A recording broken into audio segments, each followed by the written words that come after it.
Bonjour, je suis Odile Ake, étudiante en technologie éducative à l'Université Laval.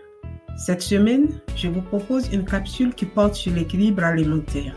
Il s'agit d'une leçon de diététique. Les objectifs de la capsule sont les suivants.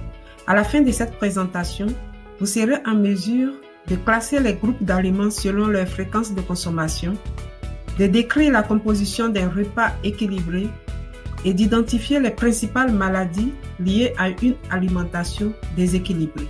Nous allons commencer par définir ce qu'est une alimentation équilibrée. Une alimentation équilibrée est une alimentation qui apporte en quantité et en qualité suffisante tous les nutriments nécessaires au bon fonctionnement de l'organisme. L'alimentation est donc un déterminant essentiel de la santé.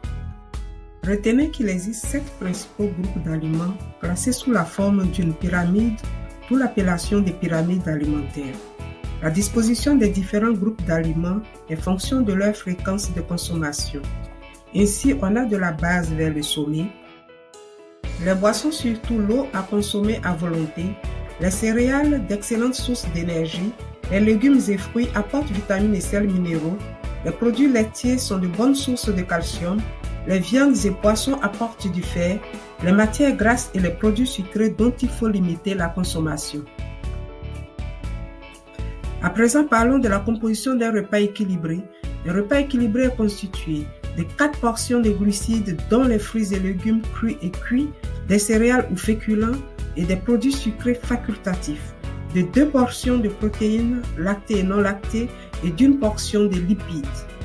Nous terminons la capsule par les conséquences d'une alimentation déséquilibrée sur la santé.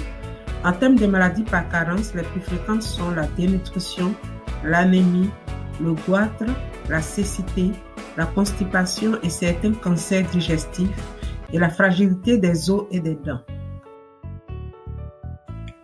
En ce qui concerne les maladies par excès d'apport de nutriments, les plus répandues sont le surpoids, l'obésité, le diabète, l'hypercholestérolémie, l'hypertension artérielle, certains cancers et les maladies cardiovasculaires.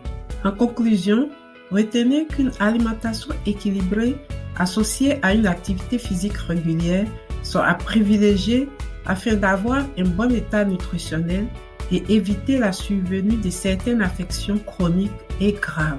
Nous voilà au terme de notre présentation.